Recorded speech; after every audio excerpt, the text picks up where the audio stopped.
Hi, welcome to this Bending Reality class, which I'm going to be teaching on Mind Valley Academy. So firstly, so glad you could join us. I don't know how you got here, but if you're here because you are intrigued and are interested in the idea of learning how to alter the world with your consciousness. It's a topic that fascinates me to no end, and it's something that I've spent a good deal of my life experimenting with and playing with. And it's something which I believe is so crucial in how we function as human beings that everyone should be learning this.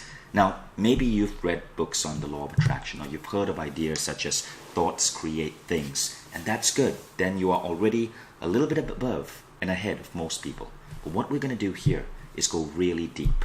We are going to be going into new ideas on how to put together all of these constructs so that you get more replicable results, you get more accurate results, you see those results in ways that almost make them seem miraculous. And there is an art to it and a system to it that I'll be sharing with you in this training. So first off, before we did this training, I polled the list. I asked you guys what were some of your biggest questions, and this is what I found. So as you can see, you had questions on creating a peaceful balance between mind and body, improving health in the physical body. This was a big one, maintaining financial abundance while doing what I love. So as I prepared this training, I kept these questions in mind to make sure I get to answer as many of these as possible. But as an added bonus, at the end of this training, if you so choose, stay back and I will take you through an FAQ where I will directly answer these 6 questions. So let's get started. Now, before we begin, this training is an extract from the Becoming Limitless coaching program on Mind Valley. If you have already taken the Becoming Limitless coaching program, you do not have to go for this training. Unless you want a refresher, there are just some little nuances which are different. The Becoming Limitless coaching program is the highest rated program on Mind Valley, and it is the advanced course. So no matter what Mind Valley program you take, you always end up in the Becoming Limitless program as the next level.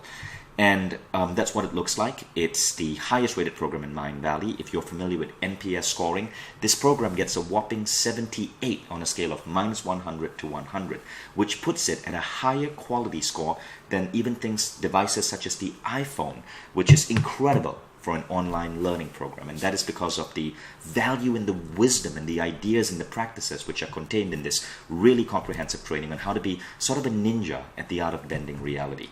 So, single highest rated online program in Mind Valley history, and this particular training is an extract from the hours upon hours of trainings within Bending Reality. But it stands on itself, so you're going to get incredible value from it.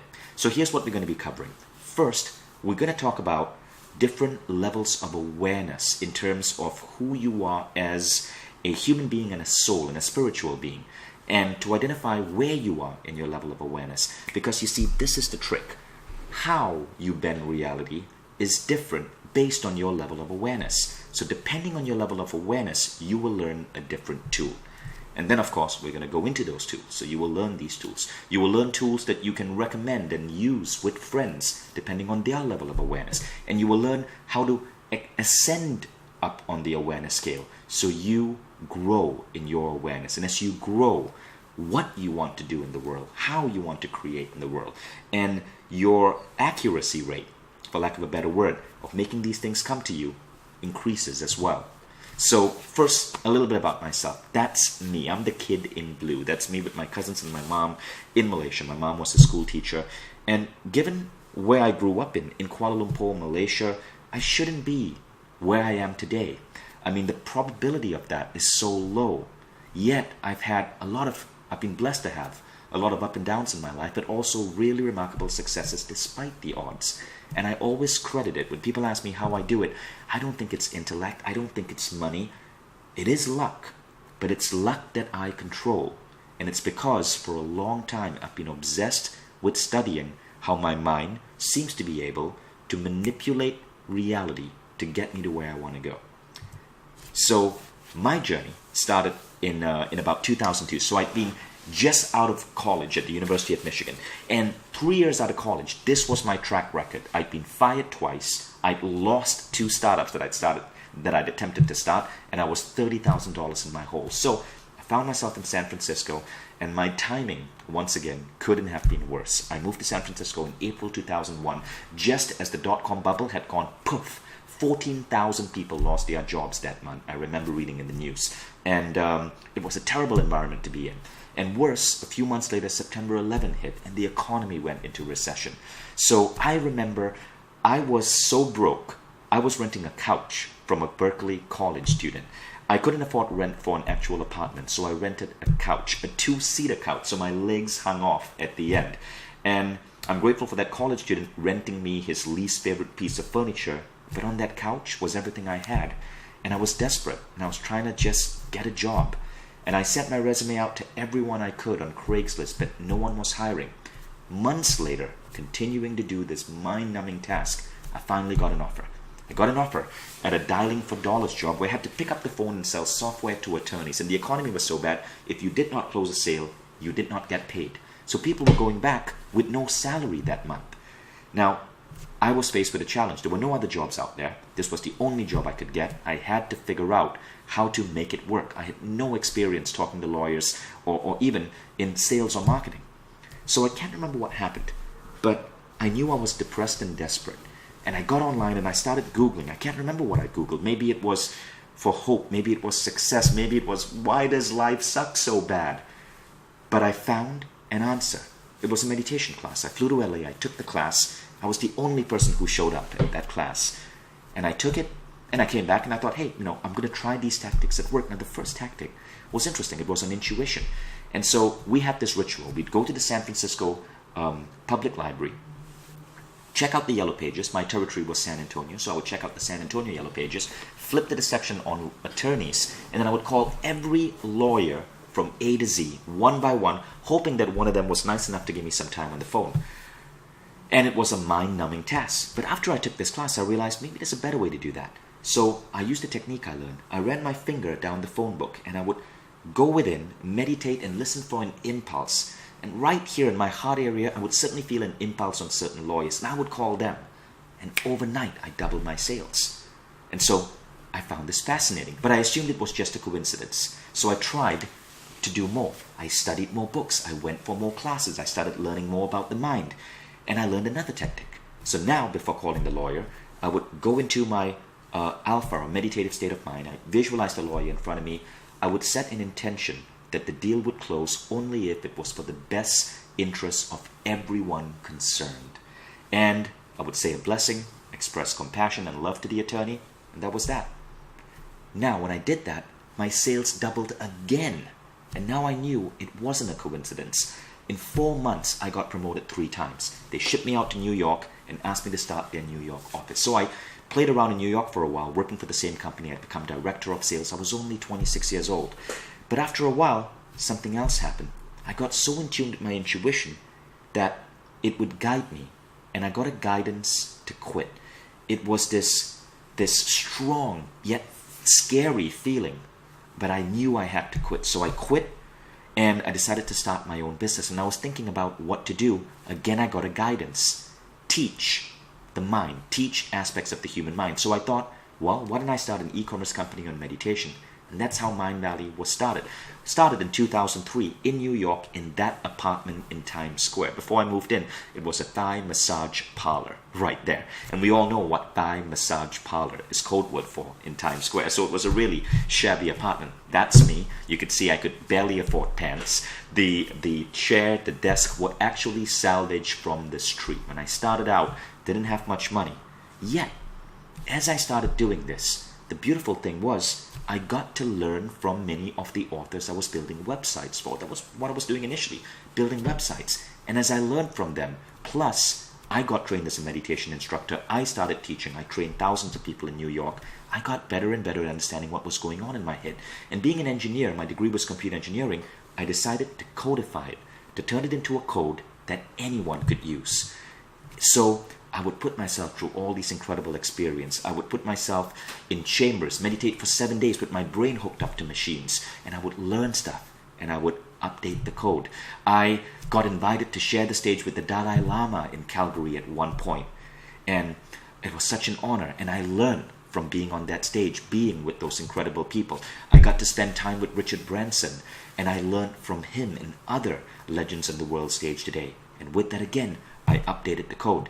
And soon, I had this incredible code in my head and I could apply it in my life and I could accelerate things despite formidable odds.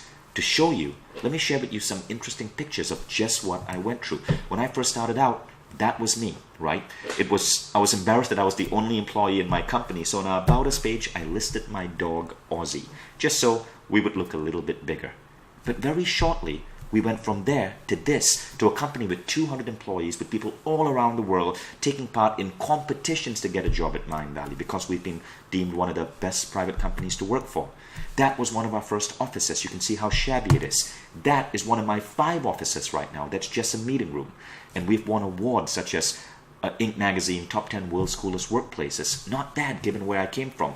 That was where my programmers who worked on our software would work from, and you can see the table behind them. That's where we laid out food for them to eat. That's where we eat now, in this fabulous diner that we own. That was my Christmas card in 2005. My cat has still not forgiven me for that embarrassment. And that's my Christmas card more recently, about 3 years ago. Now I have my entire auditorium, which I invite my friends to celebrate Christmas together. That's quite a card. And no longer am I abusing my cat. So all of these transformations were happening at this rapid pace. But here's more. That's me and my wife. When we first started out, we would take our team to these little islands once a month just for a team retreat. And I remember that night we were renting little huts for $10 a night because that's what we could afford. That's all we could afford. You can see how shabby it looks. Now, I still take my team to team retreats, but they've turned into these gigantic gala affairs. In that situation, we rented our own private island. That is the Hall of Awesomeness at Mindvalley, where when a new person comes, we make them take an oath of awesomeness on that statue of Wonder Woman. You can see how shabby that stage is, that hall is. You can see the plant behind me has 7 leaves on it. Now, that is our Hall of Awesomeness, where new hires take their oath. We have our own frickin' auditorium. And all of this happened, interestingly enough, despite the poor odds. It didn't happen in America. It happened in Malaysia, which is where I'm from. It didn't happen because I got a round of venture capital. In fact, I did all of this with no investment, no venture capital. I was able to make my life accelerate like that, and I started asking myself, why is it that some people experience this sort of growth in their life, but most people don't? And I asked myself, is there a formula? And part of that formula is what you're going to learn today. Question is, people ask me, Vishen, do you just have some magical ability? Will it work for others? So here's what I want to share. So as I said, this is an extract from my Becoming Limitless program on Mindvalley Academy, Mindvalley's highest rated course. These are just some letters people get from have shared with us from applying some of these ideas. Pavel said, as a result of the above, I've moved further with my projects in 6 months than he did in the previous 7 years. Genuine truth in the lessons. This guy, Chris Holder, said, the level of growth I've seen over the past 8 weeks has been unlike anything else I've ever experienced. I've spent a lifetime studying side by side with some of the most influential gurus you can think of, and not any of these experiences has given me the level of personal growth and professional leapfrogging that this has. By this, he means the Becoming Limitless program. Rachel Balance had said, she's talking about a technique in the program called the Delta Doorway, which we'll talk about a little bit, about how she got crazy results with just this one technique, and she has the biggest smile on her face right now. Stephanie talked about how she is using forgiveness as an advanced tool. It's something else I teach in the Becoming Limitless program, to expand her ability to manifest. So all of these people are getting amazing results. And the thing is, all of us have the same substance. My soul is made from the same stuff as your soul. And we all are endowed with the same spiritual abilities. And therefore, I believe that with the code I'm about to share with you, you can unlock your abilities. And in this class, you're going to get a really, really, really beautiful piece of that code. And you're going to be able to apply it in your life immediately. So first, before we start the lesson, the preparation stuff. So before the lesson, I ask you to do a simple exercise, the blueprint for the soul, where I ask you to rate 12 different areas of your life. Okay, let's go through that again. If you have done it, wonderful. If you haven't done it, I'm going to take you through it again so we can make sure we really lock this in. So the first thing is, the 12 areas look like that. Okay, and they're grouped according to experiences, growth, contribution, because I believe that these are the 3 most important questions we got to ask ourselves. How do we want to contribute? How do we want to grow? what type of experiences do we want to have in our lives. And so each of these have 4 different smaller buckets. And you're going to rate yourself on a scale of 0 to 10 in each of these 4 areas. On a scale of 0 to 10, how would you rate your love life? On a scale of 0 to 10, how would you rate your ability to have beautiful adventures? So if you have done it, wonderful. If not, let's do it together now as I go through these 12 areas really quickly. Now I'm going to go through it quickly. Don't worry about that. Whatever is the first answer that comes to you is often the right one. That's the one coming from your intuition. So we'll start with experiences. Okay, so the first one is your love relationship. 0 to 10, how would you rate your love life today? Second, your friendships. On a scale of 0 to 10, how would you rate your friendships today? The people you surround yourself with, the opportunities you have to socialize with friends, the number of friends you have. Your adventures. Do you have enough time and money and opportunity to see the world, to have adventures in different places, adventures with different people, to do crazy things like scuba diving or bungee jumping, stuff that makes you thrilled to be alive? Rate yourself from 0 to 10. Next, your environment. Now remember, we don't rate ourselves for money because money is a means goal, not an end goal. What we want is what money can give us, whether it's better health and often a better environment. How would you rate your environment? Your home, your apartment, your car, your office space. Okay, now we go on to growth. So growth is a key ingredient of being human. I believe our souls are here because they love to grow. So, how would you rate your health and fitness? Depending on the age you're at right now. How would you rate your intellect? Many people forget this, but intellect implies the number of books we read, the seminars we take, the online courses we take.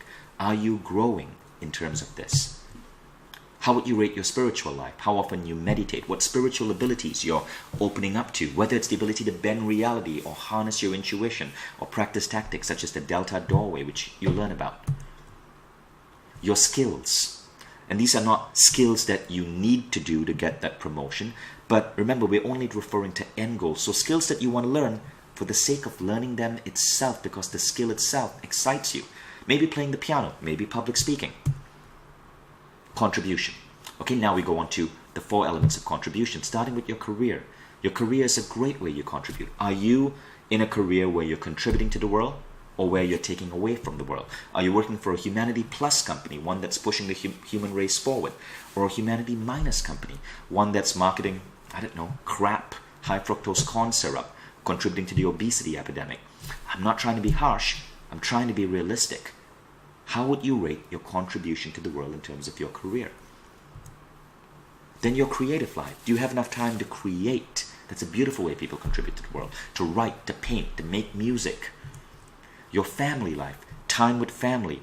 The quality of your relationship with your children, your spouse, your parents. And finally, your community. The Dalai Lama said, if you want to be happy, make others happy. That's why giving to the community is so important. So you could be giving to the community if you are a teacher, if you are a mom or a dad raising kids, volunteer work, donations, contributing to the community at the work you're in, at the religious institution you're part of. So how would you rate your community contribution? Okay, so again, those are the 12 areas. Now think about the ones that you scored the lowest in, the 3 lowest. Okay, just make a note of those 3 and just pick 3 for now. And in a moment, you'll see why. So, you've done step 1. Now let's go on to step 2, the evolution of consciousness. So, when it comes to the evolution of consciousness, keep in mind that there are 4 different levels in which we are creating at. And it looks like this, level 1, 2, 3, 4. The victim stage, the thoughts create reality stage, the servant to a higher calling stage, and then oneness. Most of us here listening today are at level 1 and level 2. The trick is to improve your abilities at level 2 to the point where you get to level 3. Maybe 1% of the world is at level 3. And a tiny, tiny, tiny fraction, maybe just a handful of people walking the planet today are at level 4. We'll talk about those in a moment. First, let's talk about the victim stage. So when you're at the victim stage, you are there with about 70 to 80% of the world population. And you see elements of this in people's conversations, in people's dialogue. When you're at the victim stage, you believe that the world is happening to you. Now, all of us here know that life can happen to you or life can happen from you. But if you're at the victim stage, you don't know that yet. So you're upset at that boss who is mean to you. You're upset at that guy or girl who won't give you the attention you want. You're upset at your career. And if you look at the stats, you can see just how formidable the victim stage is. 54% of Americans dislike their jobs. Only 1 in 3 people in America today consider themselves happy. More than half of divorces, of marriages fail. All of that are signs of people being trapped in that victim stage where they feel helpless. Now at a certain point, you start awakening. You start discovering that your thoughts can create reality. Often it's because of a book we read or a conversation we had. For me, it started happening when I discovered books by writers such as Neil Donald Walsh, Jose Silva. I started stumbling upon this idea that my thoughts could create my reality, and the more I played around with it, the more I noticed coincidences that proved it correct. And the better and better and better I got at it, the better and better and better I got at life. As you start doing that, you get to a third level, which is where you become a servant to a higher calling. Here, it's not about your thoughts, it's not about your intentions, it's not about your goals. Rather, you become a conduit, a channel to a higher calling. And you develop these nudges, these callings to do something for the world. It's an incredible state to be in. This is where you are genuinely pushing humanity forward, but you're not doing it through intention. You're doing it through inspiration. Inspiration, the universe, speaks to through you and creates through you. That is when you accelerate your rate of creation because you have an ally. Now the final state is a feeling of oneness. It's hard to get here. I have met people who are at this state, and these people are incredible. They can heal with the touch of their hand. They can think a thought and have it come. It is an incredible state to be in. But it's not for all of us. It's a state where you stop really caring about the most of the human world. And some of us may aspire to get there. It's a monk-like state. It takes a lot of training. I haven't gotten there yet. So I'm not going to spend too much of this conversation going to that state. But to give you a holistic idea, it was important for you to see that there is that fourth level. So let's talk about thoughts impacting reality, right? For each of these states, you start impacting reality with your thoughts. At the victim state, in an unfortunate way. At the servant to a higher calling state, in beautiful, incredible ways. But is this really true? What's the scientific evidence for this? Now, some of you may be engineers like me, and I want to share with you some of the most amazing stories and case studies I found that show this. So, first let me tell you why I'm sharing the scientific evidence bit. Some of you have told me, Vishen, I know this. I know this scientific evidence. Don't bother repeating it for me. The reason I do this is because the way I teach is to upgrade your models of reality and also teach you systems, right? That's the model of consciousness engineering, which is the education model I build Mind Valley on. What I want to share here are some insights that will update your models of reality on just how powerful your thoughts can influence your life. All of you, if you're here, pretty much accept it. So I want to show you just how insanely powerful it is and how you're probably underestimating it. Now, the first concept is this the mystical law of attraction or simply our brain's reticular activation system? The reticular activation system is simply that notion, that a bit of our brain that if we are seeking something, you buy a white Honda Civic, and all of a sudden, as you're driving, you start noticing white Honda Civics. It's the brain's attention mechanism. You tell your brain what you want it to focus on, and those things start becoming more noticeable to you in the world. Is it just that, or is it a mystical ability? Honestly, I don't care. I don't believe we need to know how it works to ensure that it works. Let me share something. There was an engineer, and this is a true story. He worked at Bell Labs, and he was a major skeptic. So one day he was at a party, and he met this woman who he found attractive. He asked her what she did, and she said, well, I'm a psychic, a healer. And he thought, bullshit, absolute bullshit. I'm going to call her out on this. So he said, all right, well, you're Miss Fancy Psychic Healer. Tell me what's wrong with myself. So she looked at him for a while. He said, what are you doing? And he goes, she said, well, I'm just checking out your aura, your energy body.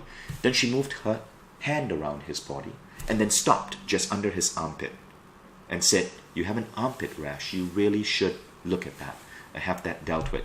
And Scott was dumbfounded. because he did have an armpit rash. He was shocked. He thought she was going to pick up something obvious, such as, you probably feel very stressed at work, don't you? Or you've had your heart broken at one point. But no, she picked armpit rash. The odds of that were like 1 in tens of thousands. He became a believer that there was something more to just the physical world. And he started reading and experimenting. And one of the ideas he learned was thoughts create reality. And he learned it through a simple tactic. This was the 80s, so it was affirmations. It was really popular then. I don't recommend it now because I'm going to teach you better tactics, but in the 80s when Scott did this, affirmations was his tool. So he decided to try writing things down. He decided he wanted to make money in the stock market, and he wrote down 20 times, I have made money in the stock market. I've made money in the stock market. I've made money in the stock market. I, Scott, have made money in the stock market. And this is how it happened. He woke up one night with the word Chrysler flashing in his head. And he thought this was really odd because you don't just wake up with a random company name in your head. So Scott bought Chrysler stock, and sure enough, a few days later, even though the stock was stagnant, company changes were announced and the stock just started climbing and climbing, and he made thousands. And he thought, this is really cool. I gotta use this for bigger stuff. So at that point, Scott had a dream. He wanted to get into the MBA program at the University of Berkeley, a very competitive program. Now, in America, if you're applying for an MBA program, you take a test called the GMAT, and you have to score a certain score to get into major universities like Berkeley or Stanford. Now, Scott knew the score he needed to score was 94, so he took the test. You can take these preparation tests, and he kept getting scores in the 70s, and he was frustrated. You see, they say that the test measures your thinking ability, and your thinking ability doesn't change overnight. Your knowledge might, but not your thinking ability. So if you score in the 70s for the preparation test, when you take the actual test, odds are you're still going to be in the 70s. You're not going to go much higher. Scott was only getting it in the 70s, but he kept making that affirmation. I, Scott, am going to be a student at the MBA program at Berkeley. And he said, one day he saw the mail arrive. He went to his mailbox, opened it, and he saw that envelope from the testing board. And he closed his eyes, and he knew that he was going to have a 94 in there. And he opened it, and sure enough, it was a 94. He got into Berkeley, got his MBA. And at that point, when he graduated, he decided he wanted to do something interesting with his life. He never forgot the tactic.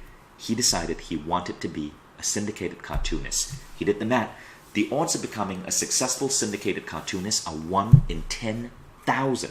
1 in 10,000 that your comic strip is going to be accepted by a major newspaper. Scott knew, however, that the odds did not apply to him because he had that mystical ability. And sure enough, Scott Adams' comic strip, Dilbert, made it into the newspapers, and today it's like a global, worldwide sensation. Scott did more. He developed a Dilbert television show, and in the article that he wrote about this mystical ability, he even said that he set a goal to have a New York Times best-selling book, which he did. And then he thought, well, why didn't I have #1 and #2 best-selling books in the New York Times? And he pulled that off too. For a brief while, I believe it was the summer, sometime in the mid-90s, his books were #1 and #2 on the New York Times. And Scott said, reporters often ask me if I'm amazed by the success of the Dilbert comic strip. I definitely would be amazed if not for my bizarre experience with affirmations.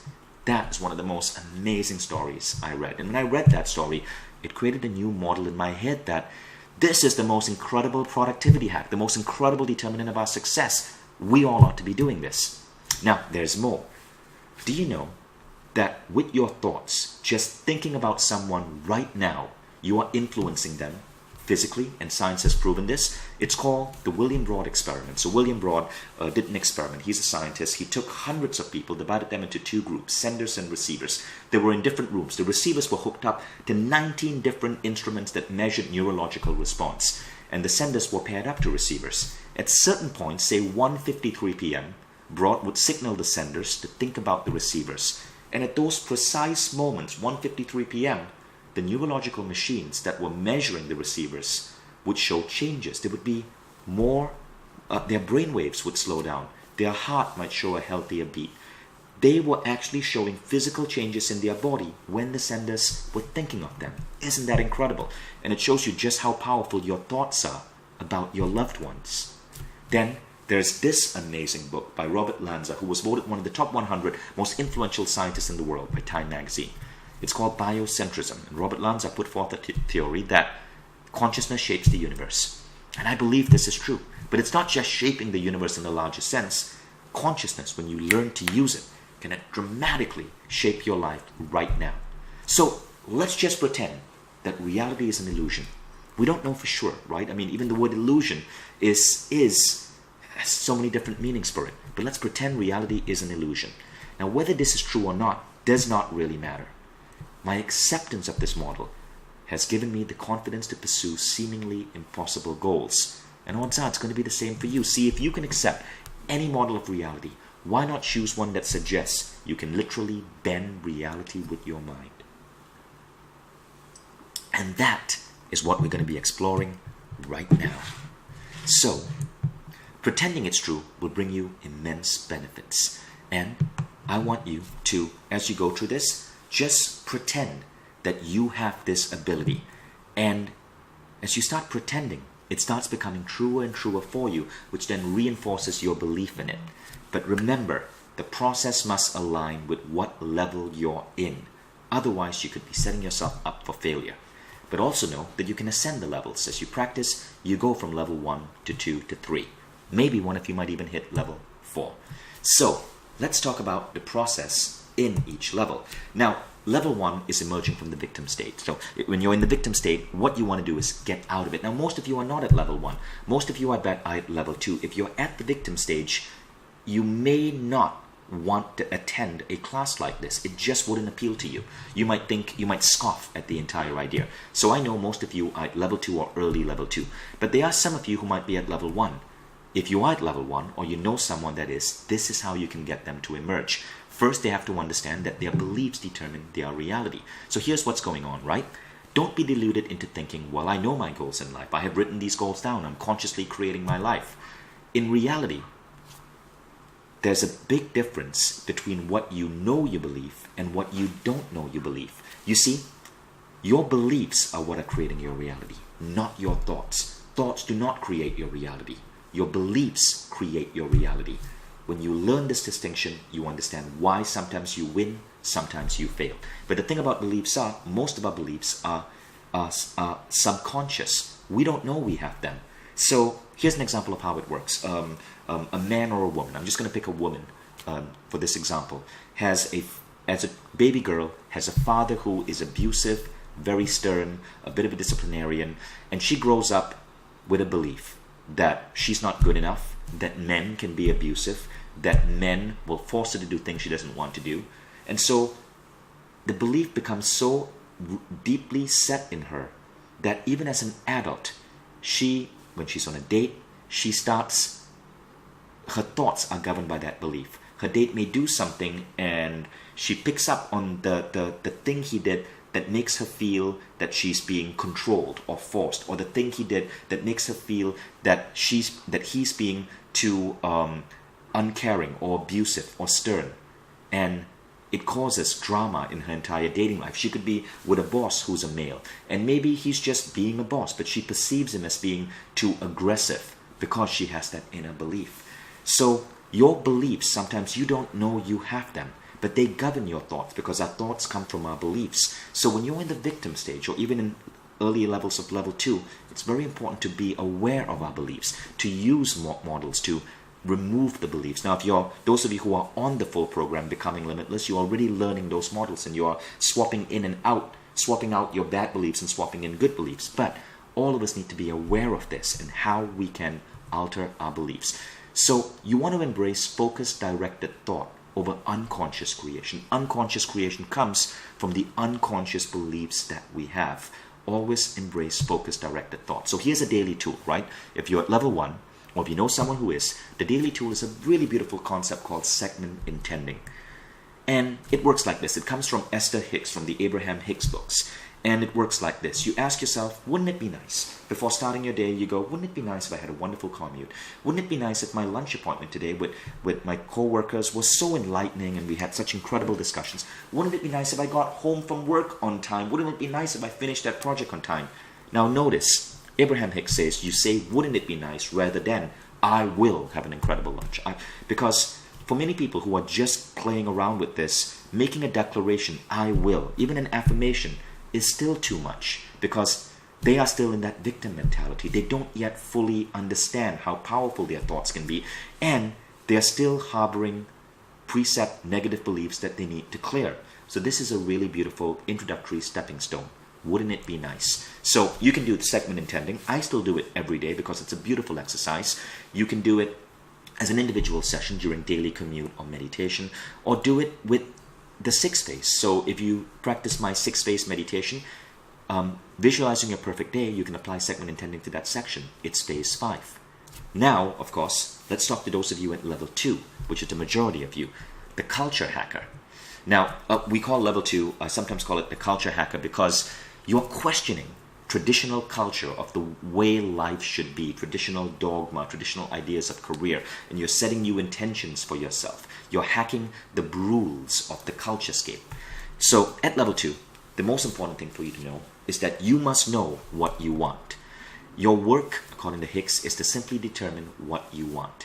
Now do you see why I made you do that 12 areas of balance exercise and rate yourself from 0 to 10 in all of those areas? Because by looking at the 3 areas where you score the least, you already have a clue on what you should be thinking about improving. So Hicks says the most valuable skill that you could ever develop is the skill of directing your thought towards what you want, to be adapted, quickly evaluating all situations and then quickly coming to the conclusion of what you most want and then giving your undivided attention to that. Okay? Sounds simple, but it isn't. Here's what most people do. So most people do this, right? And I'm going to explain this through an analogy. Imagine a patron in a restaurant. Let's say his name is Bill. And Bill opens up the menu, tries to decide what he wants. And he decides, I want tomato soup. So he calls the waiter, waiter, could I order the tomato soup, please? The waiter goes, not a problem, sir. I will get you the tomato soup as fast as possible. The waiter dashes into the kitchen, speaks to the chef and says, chef, start preparing tomato soup. So the chef goes, okay, no problem, whatever Bill wants. The chef starts dicing the tomatoes, putting it in water, making the soup. All of a sudden, Bill calls the waiter back and Bill goes, you know, waiter, I've been thinking and maybe I need something a little bit different today. Maybe I'll just have the spaghetti. Could you get me spaghetti? The waiter goes, not a problem. This is a restaurant to serve. I got your back. I'm getting you spaghetti. Waiter goes back to the chef and says, chef, forget the tomato soup. Dump the soup. The chef now takes the soup, tosses it away. Goes, no problem. Start boiling the spaghetti. Then Bill calls the waiter again. Waiter, you know, let's hold in the spaghetti. You know, what I think I want is just a glass of sparkling water. And the waiter says, no problem, goes back to the kitchen, asks the chef to dump the spaghetti. So think about that for instance, right? Think about it this way. Think of Bill as you, the conscious mind, the waiter as your subconscious, and the chef as the superconscious or universe or God or whatever you call it. Most of us get an impulse of what we want. It goes to our subconscious, it goes to the higher power. But just as it's coming to you, because remember there's a time delay, right? It doesn't happen instantly. You change your mind. So you decide you want to go to Thailand. You don't have the money for it. You don't know how you're going to get there, but you start visualizing that. You're excited about it. It's going to your subconscious mind. It's going to the universe. That trip is coming to you through weird synchronicities and coincidences. That trip is about to come. And all of a sudden, you go, you know, maybe it's too much effort to fly 20 hours from New York to Thailand. Maybe I'll just go to California and visit my parents for the summer. Boom, it disappears. And we do that with our love life. We do that with our careers. Many of us have difficulty making a decision and sticking to it. And now if you make a decision and you expand it, like if you say Thailand and you say, well, you know, after Thailand, maybe I want to go visit Vietnam and visit the beautiful hills in that country. That's fine. You're expanding, right? But if you're flip-flopping, you counter your ability to manifest things in your life. So the first thing is, know what you want. Stick to it for a bit. So that's a simple model. Now let's go into a long-term tool that you can apply. And that long-term tool is creative visualization. So creative visualization, I do it every single day. You can do it as an individual session for urgent needs, health, business problems, etc. Or do it as phase 4 of the 6-phase meditation, vision for the future. So here's how it works. First you go into alpha. And alpha is simply a slower brainwave frequency. It's measurable through an EEG machine. You don't need any of that. Just know that alpha is an easy state to get in. Feel yourself relax. You can use any meditation style you want. You can sit up on your bed, feel yourself relax, breathe in and breathe out for like a minute or so. Now when you're there, this is how you do it. Now this is the nuance. Most people start immediately by thinking about what they want. Don't do that. I'm going to teach you this technique. Start by seeing and feeling the pain of your current situation. So you know one of those 3 areas you pick? Pick the area with the lowest thing and feel the pain. just for now, briefly, just think about what is it about that thing that makes you feel pain? What is it that you don't want? What are the negative feelings you feel? How does it bring down not just you, but your family, but others? Feel that for a moment, right? Then, so I'm going to explain the exercise and then we're going to do it towards the end. Then stop feeling the pain and shift to the solution. Now you see the solution and you feel the positive feelings of that solution. If you don't know what the solution is, that's okay. Make it up.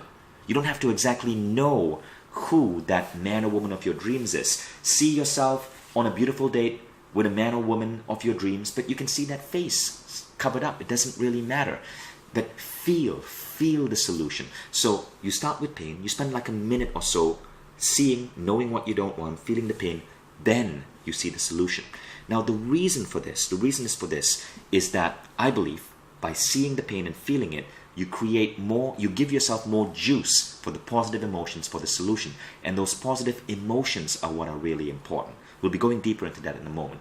But also the gap between where you are now and where you want to be is important. It creates more drive, more intention, more desire. All of that is important. It makes you stick to it. And by feeling the pain, you make the feelings of the solution feel even stronger to you. And emotion is a crucial part of creative visualization.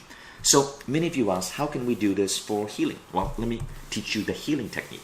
So when I was 17 years old, I'd been plagued with 5 years of horrendous skin. It affected my self-esteem. I'd never ever even been on a date with a girl. I just felt so insecure because my skin was horrible. At school, other teenagers would call me pimple boy. It was horrible. And one day, I picked up a book on creative visualization and there was an article there on healing the skin. So I did what that book told me to do. I would meditate. And now when you're doing healing, you do a slightly different tactic. We use subconscious imagery. You use symbolism to speak to your subconscious. So here's what I did. Here's what the book told me to do. And the incredible thing was, I healed my skin in 5 weeks. In 5 weeks, even though I'd been plagued with problems for 5 years and I'd seen all these doctors, in 5 weeks, I got clear skin and my pimples disappeared. It was amazing. So here's what I did. First, I imagined myself outside looking at the sky. Then I imagined I could grab a piece of the sky and the sky would be like cream, beautiful, soothing, healing blue cream, and I'd rub that over my face, right? Then I would look up at the sky and I'd feel the sun rays pouring down on me and the cream would harden into a mask. I'd then pull off the mask, and as I pulled off the mask, all the dead skin, the pimples, all the crap would come off. I would then look and see greenery, and I would grab cream from the greenery. This represented nature, it represented health. I would take the green cream, rub it around my face, look up at the sun, and as the sun shone down in the green cream, gradually this way, it would blend with my skin, fill in all the unsightly pores and gaps, and heal my skin all the way down to the bottom. Then I'd see myself open my eyes and have beautiful skin. 5 weeks, healed my skin. But here's what I did, right? For the healing method, I would start by again seeing and feeling the pain, the taunts and the insults that were hurled at me, the lack of confidence. Then I would stop feeling the pain and shift to the solution. I would do that visual. Now as I'm seeing the solution, I would see it being symbolically healed. See, with healing, it's sometimes too big of a gap for me to just see myself healed. You know, your mind has discomfort with that. So you see yourself doing something to make yourself healed. But you're not a doctor. You don't know how the skin works. That's fine. You're communicating with your subconscious mind. Your subconscious mind speaks and understands through symbology. That's why I do those metaphors, dipping into the sky, grabbing essence of nature, sun shining on my skin, healthy skin. You see your body being symbolically healed. If your doctor's giving you a pill of medication, imagine yourself taking that pill of medication as it goes into you, energy or light emanating from it and contributing to the healing. Then you see and feel yourself being fully healed, walking the world, feeling confident, no more bad skin, no more flu. And you repeat 3 times a day for serious injuries or illness. So if it's something small, you can do it once a day. For my skin, I did it 3 times a day. It took me maybe 5 minutes each. For something more severe, it could take a little bit longer. Half an hour a day but 3 times a day is what you want to do for health. Okay, because health is something that you need to do it 3 times a day, because when you're not doing it, the pain might come back. And so you have that constant jab making you feel negative about it. 3 times a day helps put you in that positive state. So let's talk about amplifying the results, right? What does that look like? How can we get even better results? Well, the first rule is don't attach to the outcome. Don't attach yourself to the outcome. After you're done with the visual, get out of your bed, stop the meditation, and just go on with life. Watch television, read a book, forget about it. When you start thinking about it, you start obsessing about it. And when you start obsessing about it, fears and worries come in. Pretend as if you've put it out there and it's going to be taken care of. And here, let me share with you the power of expectancy.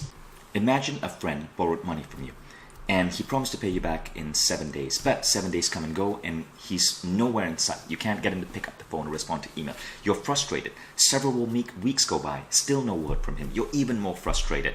All of a sudden, you get a call from him, and he goes, I'm so sorry. I had no idea what happened to me, but I feel like a jerk. I'm so sorry. You've been a great friend. So, look, I'm sending you an email right now. I'm sending you a check. In the email, I'm sending you a copy of the FedEx slip, so you know the check is coming your way, and a photocopy of the check. Put it in the mail. Check is on its way. The check is in the mail. Now, how do you feel? Most of us would instantly feel relieved. Do we have our money back yet? No, the check is only in the mail. But instantly, we feel relief. We might even forgive our friend. The anger disappears. That's how you have to feel. You have to assume the check is in the mail. You have to assume the chef in the kitchen is making the food as we speak. When you come out of your meditation, don't obsess over it. Don't think about how much you're frustrated with your friend. Don't think about why isn't the food here yet. The chef is preparing it. The check is in the mail. That is the expectancy effect. That is crucial to this working for you. You see, there's this thing called a time gap, right, in manifesting. Imagine if the world worked in such a way where any thought we put out there would instantly happen. I would say elephant, and boom, we'd get crushed by a giant elephant falling on our heads. So the time gap keeps us safe and keeps us from killing ourselves from falling elephants. But the time gap is essential. Understand that it's there, and don't stress out. So the other tip is to forget the how. Don't worry about how you're going to end up with the solution. So I want to share with you an incredible story that happened in my life. So in March 2008, I got this email from Kylie, who worked for me. Kylie is a really smart guy. He's now a major player in Silicon Valley. But in that email, Kylie asked me to check out a New York Times article. And he said, check this out. It's about how Branson, Tony Blair, the ex-co-founder of PayPal, etc., all gather on Branson's Island to plan how to save the world as well as party with bikini-clad women. Do you guys aim that big? Apart from core identity and picturing the perfect day, sometimes I think about intense experiences as in one-off events which will leave an enduring mark on the memory of my life, and I really want to get to a point where I can be on that island with Branson someday. Perhaps I can meet you guys there too. That was in 2008. Through a bizarre series of coincidences, as me and Kylie set this goal together, 4 years later, we ended up on Branson's Island. Those are pictures. The first one on the left is me and Kylie sitting together, riding to the island. Then you can see Kylie with Branson in a boat. Then there you'll see Branson sitting around with us in a circle, getting advice from him. I don't know who the naked cowboy is, but it was a wonderful, wonderful, wonderful trip. And it happened 4 years later through a series of remarkable coincidences. See, Kylie thought, maybe we have to be billionaires before we can get on that island. Turned out, it happened through a bizarre series of coincidences where I happened at a charity fundraiser to meet a man who was one of the biggest fundraisers for Branson's charity. He was organizing a trip to the island. He had an extra spot. And what had happened was a hurricane had hit the island several months before.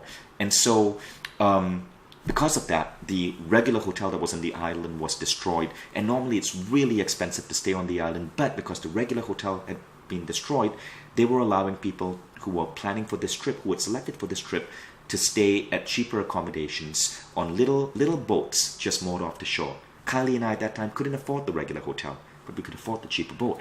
All of these coincidences happened. Right person, right network, synchronicity. We ended up on that island having an incredible time with Branson. 4 years later. See, the how breaks down. And this is something I firmly believe, and you'll notice it too. You don't have to know how you're going to get there.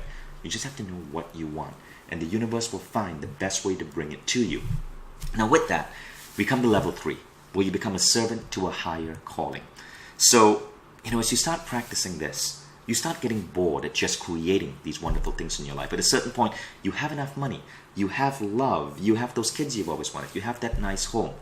And this is where, if you really pay attention and you really start ascending in your spiritual growth, you move to stage 3, the calling.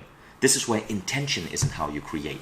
Inspiration comes to you, and that inspiration leads to intention.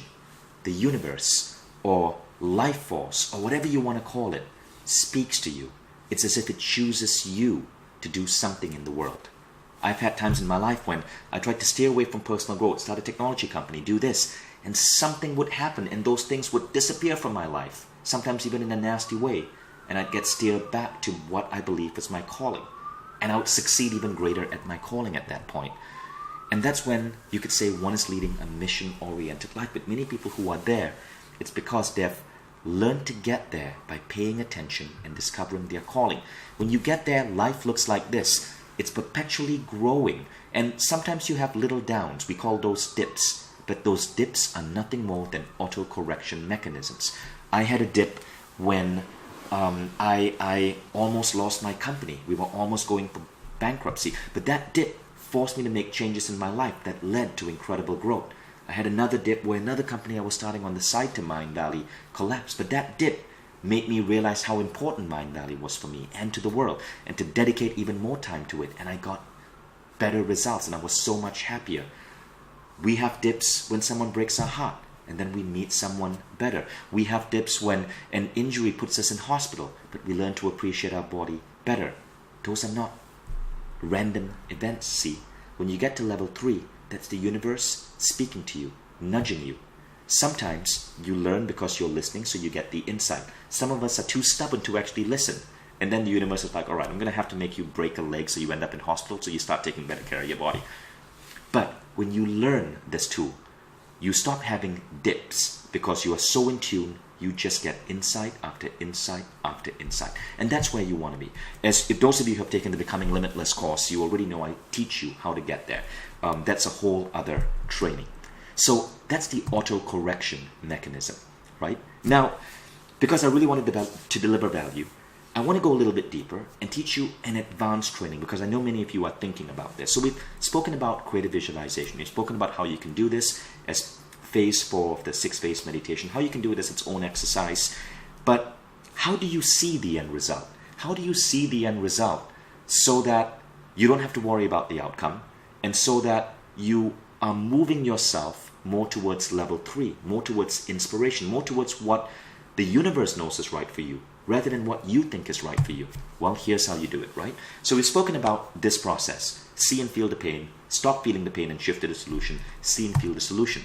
Now let's go deeper in exactly how you see the solution. So you start by seeing what you want to see. So let's say, for example, you want to take your business. Let's say you have a small business, you want to take it to a certain level. You want a nice office with maybe 2 staff, and you're coming in every day and you love what you're doing, and the staff is helping you create and be productive. So you see that, see the office, ask yourself, what are the colors of the wall? You know, what computer am I using? What type of coffee am I drinking? What is that brainstorm that I'm having with my staff like? Then you ask yourself, what do you hear? Do you hear one of those staff members going, good morning? Do you hear your emails coming in because you're so excitedly busy? Then you ask yourself, what do I taste? Are you tasting your morning cup of coffee? Are you tasting that morning cup of coffee? What are the smells? What are you touching? What is that chair that you're sitting on like? Is it leather? What type of desk do you have? Now, you bring in all of these 5 senses because they make the imagery more real. And the more real the imagery, the more you fool your brain into seeing it as being something that is true. And as your brain starts seeing it as being something that's true, your thoughts start gravitating more towards it. Now, the mistake many people make with creative visualization is some people, visualization isn't easy for them because vision isn't their dominant sense. But they can hear, they can feel. Imagine if you were born blind, right? You may not be able to do creative visualization. So you do creative hearing, creative touching. You use your other senses. You still get the same results. It's not about what you see, you see? It's about what you feel. So as you start doing this, the final question you ask yourself is, what do you feel? How do you feel in the office, in that visual imagery? Do you feel excited? Do you feel accomplished? Do you feel like a leader because you have 2 people whom you're working with who are ready to help you attain your goals? Do you feel like you're living your mission? Focus on the feeling. So when you first start, you build up. See, hear, touch, smell, taste. Then focus on the feeling. But then, as you start doing this, just go straight to the feeling. Just go straight to, I feel leaderly. I feel excited doing what I do every single day. I feel accomplished. I feel in line with my mission. You don't have to see anything else, just the feeling. Now when you do that, what will happen is the universe will start speaking to you. The universe knows what you want to feel. Maybe you're not meant to be in that office. Maybe you're not meant to have those two people. Maybe you're meant to be working for a company. Maybe you're meant to be working by yourself. You don't know that. But when you start focusing on the feeling, the universe comes in to give you the best guidance, sometimes not even things you're prepared for, to give you that feeling. And that's when you start moving towards level 3. Inspiration leads your intention, not intent. So you are focused firmly on the feelings. Now, that is how I do this. I focus on the feelings. I don't see. Sometimes I may see certain things I want. That's just for fun. But ultimately, I'm focused on the feelings. I want to feel incredibly healthy. I want to feel incredibly loved. I want to be loving. I focus on the feelings, and everything else starts coming to me. And when I learned this, oh my God, the results were incredible, because I was no longer using my logical mind to decide my path. The universe was now helping me find the best optimized path. That makes all the difference. As you keep doing this, maybe some of you might get to level 4. I've not gotten there yet. Maybe some of you will. That's when you are so in tune with the universe, you are one. And that's the topic of another conversation. So let's do the exercise, right? The exercise we've been talking about. We're going to spend about 5 minutes on it. So pick the area, one of the 3 areas where you scored lowest. We'll start with that area. Okay, you should have the area selected for now. Now, I want you to just sit back and relax and close your eyes. Now start by seeing yourself in that area, whether it's relationships or your environment, and feel and see what you don't like about it. Feel and see what you don't like. I'm going to give you a minute.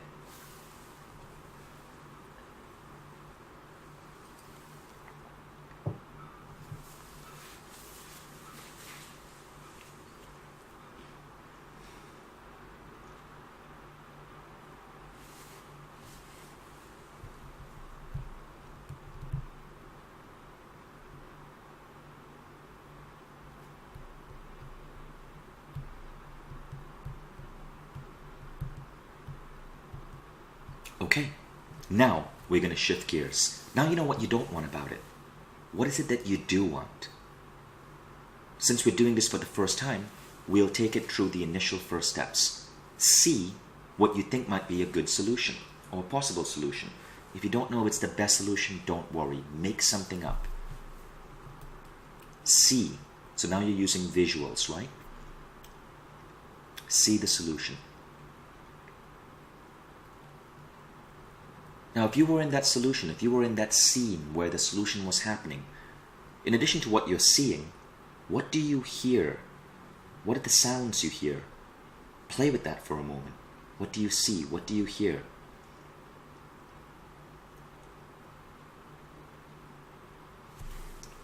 Now, what do you touch? For example, if you own a brand new car, how does the steering wheel feel? How does the wind on your face feel? Bring in the sense of touch. You can still play around. If you're good at this, you can still play around with seeing, hearing, touch. And if you can, it's not necessary, but if you can, bring in taste, bring in smell, bring in your other 5 senses. Continue with the imagery.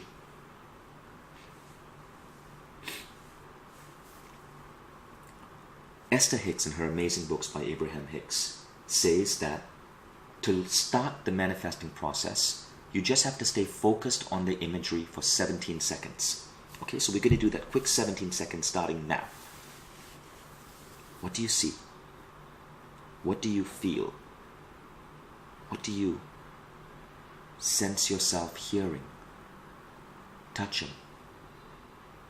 taste, smells?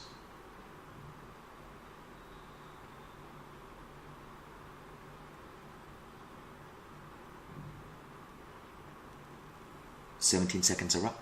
Okay, now we're going to get to the next level. Now, what are you feeling when you see this, when you hear this, when you touch this? We're going to focus just on the feeling. It's okay for the visuals and all to disappear from your mind.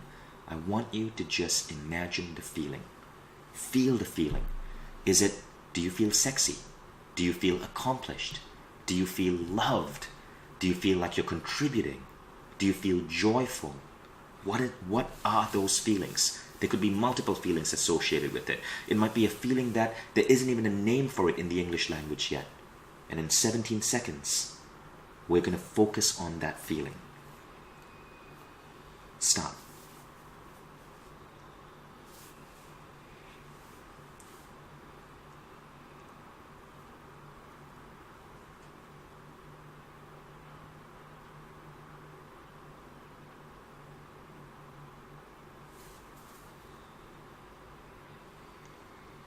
And you're good. You just did 17 seconds. So I'm going to give you a few more seconds to wrap up, and then we're going to end the exercise. Continue playing around with it.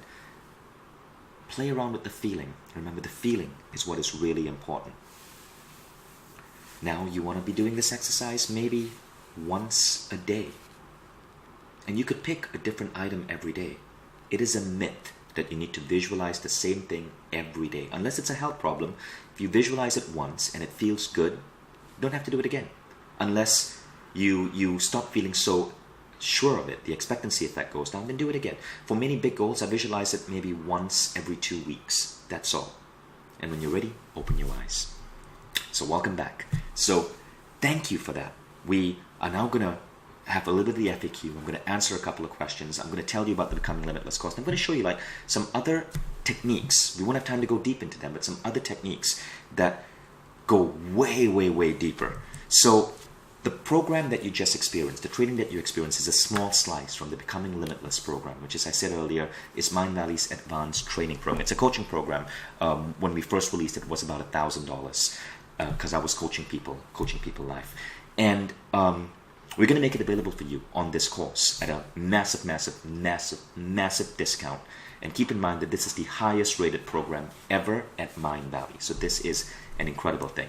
So it's beautifully created. You can access it in your mobile phone, online. And if you like this training, right below now you'll see an enroll button where you can enroll for Becoming Limitless at a discounted price. Now, from what I understand, if you enroll today, because you're watching this, you're watching the official broadcast version of this training. There may be a repeat play later on, but if you're watching the official broadcast version, you get the lowest ever price only today. If you or have friends who did not make this training and they're going to watch the replay, they'll also get a good price, but it won't be as low as today. So today's price is only for 1 day, the lowest ever price. And if you look down below, you'll see the discount, and you'll see that it's almost 70%. We want to get as many people as possible in this. And I want to share with you what people are saying, right? Like this lady, this letter I got, the level of growth I've seen in the past 8 weeks has been unlike anything else I've ever experienced. And one of the reasons for that is because this training goes deeper. You learn tactics such as the Delta Doorway, which is a technique you do at night before you sleep to directly communicate true dreams and Delta consciousness with a higher power, to get the higher power aligned with what you want and you align with your mission so that you can make big changes in life. It is amazing the results people are getting with the Delta Doorway. You also learn a technique, and this is how I manifest now. So this is if you want to go to the next level of manifesting, which is closer to level 4, it's merging.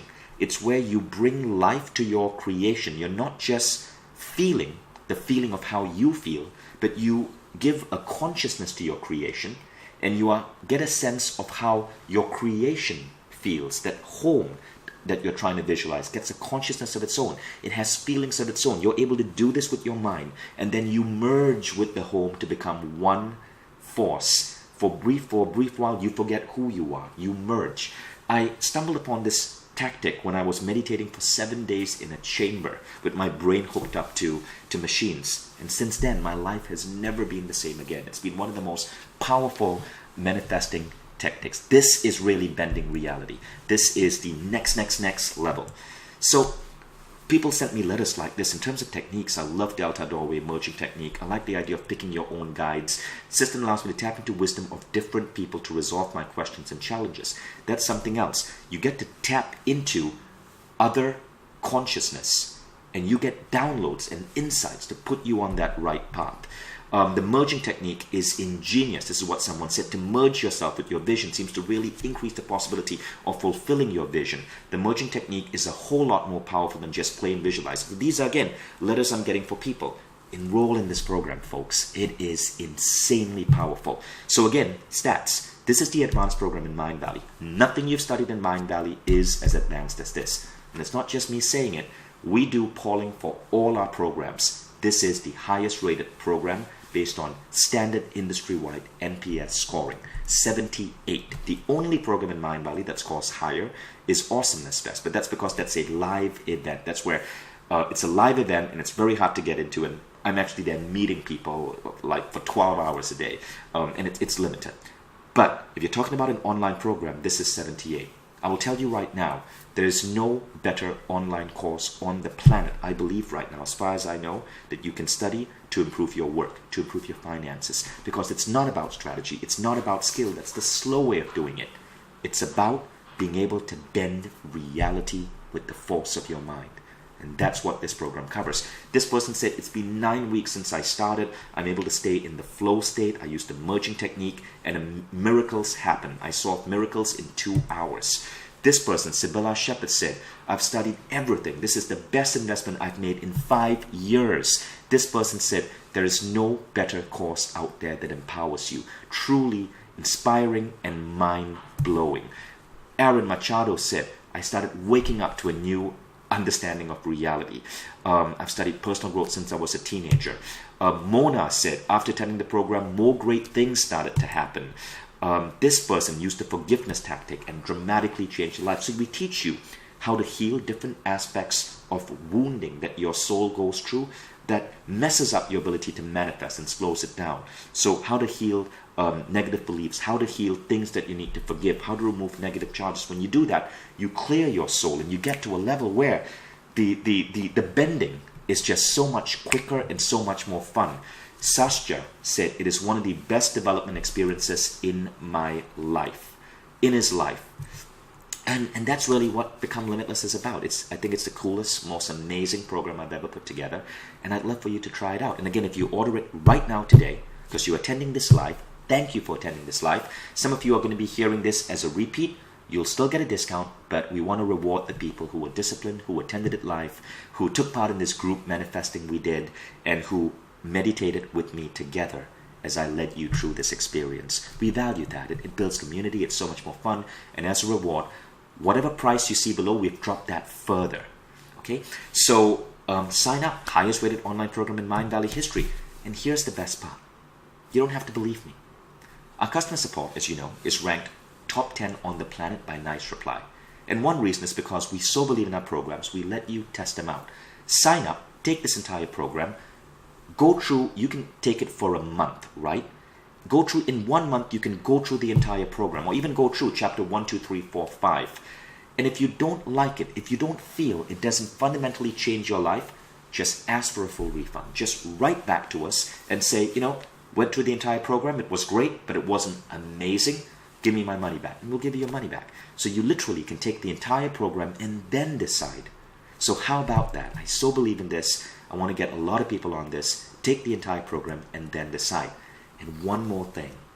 I've been experimenting with new community type learning experiences. So we've built a community into the program. So you can join. When you take the program, you will join the Becoming Limitless community, where you get to interact with me and many others. And it's a beautiful community system. You get to ask me questions. I can't answer all questions, but I'm there. I'm sharing new insights, so we get to grow together. When I learn new things, I record it on my iPhone and I upload it straight to this system. So we're pioneering a new style of learning here in Mind Valley, where you don't just learn from me. Different people in the program share their insights, share their practices. We learn from each other. It's called peer-to-peer learning.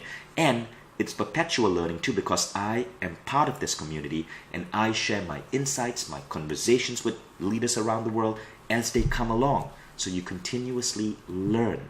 And it's free. This community is completely free. There's no subscription fee. It's completely free. Once you buy Becoming Limitless, you get in the community for as long as you want to be in it, right?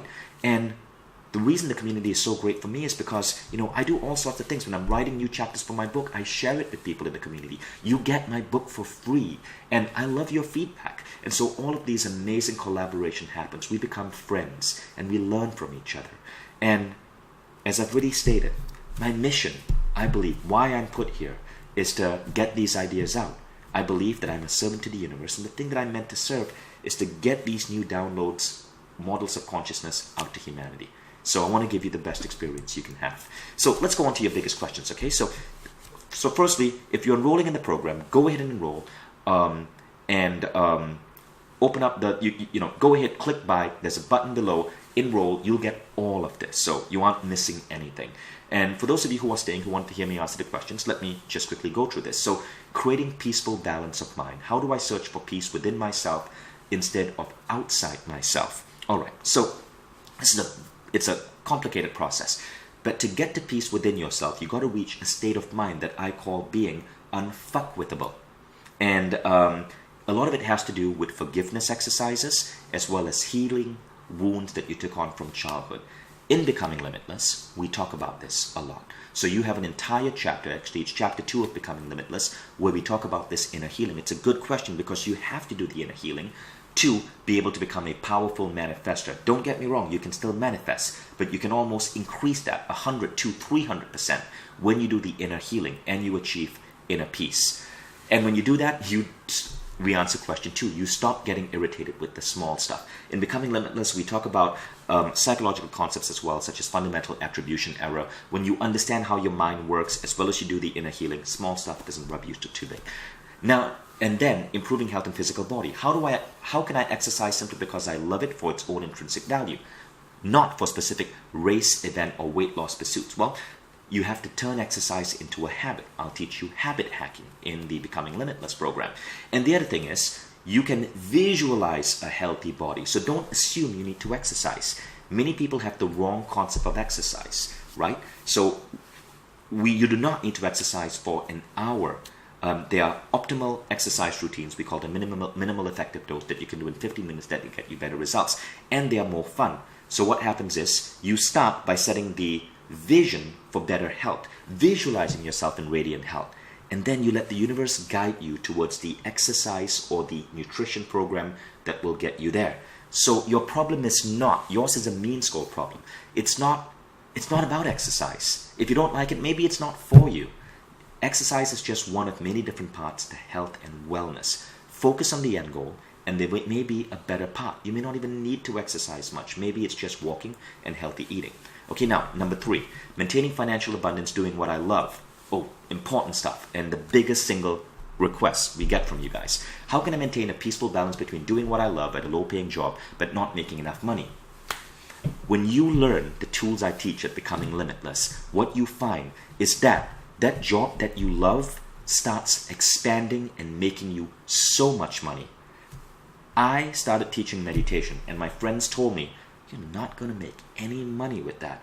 Oh, frickin' hell, look at me now, and I'm still teaching meditation. What happens is, there are room.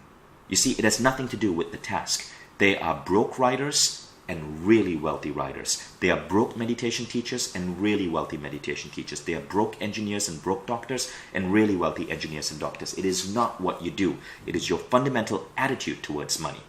And that is what you start to change when you learn to bend reality in the full way. When you learn to bend reality, you could be an artist, but you will not be a starving artist. You learn to bend reality so your artwork sells. And that's really the answer to it.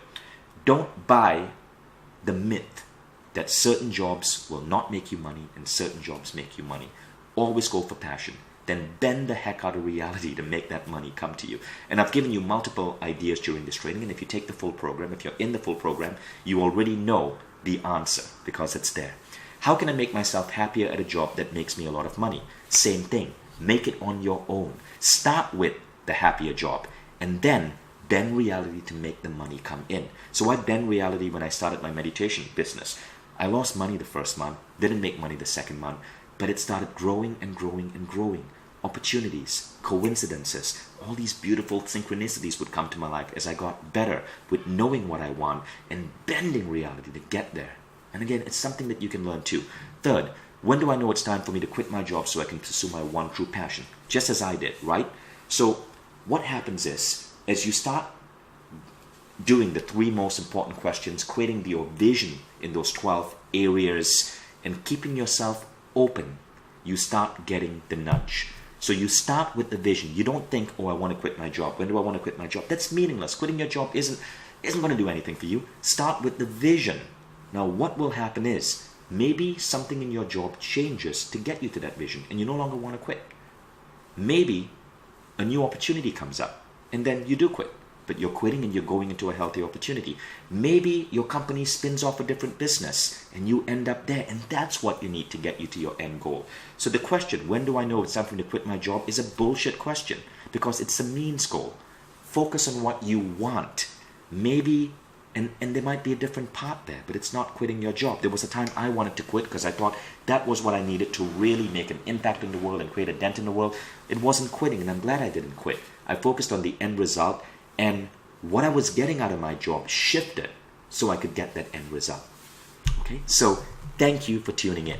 Right below this, enroll in Becoming Limitless. I'm honored to be your guide and teacher. You'll be part of the community, so I'll actually get to know you, see your face. We'll get to communicate. I'm excited to be sharing pictures with you. And try it out for 30 days. It has nothing to lose. And I know you're going to stay. And I know, because we've polled hundreds of people so far, this will be the best damn online training program you've ever taken. And bonus, if you sign up right now, you get the lowest price this program has ever been at. The lowest price. But it's only for today when we do the broadcast. If you can't make up your mind today, it's all cool. You can sign up tomorrow. The price goes up a little bit, but today is the best price. Thank you.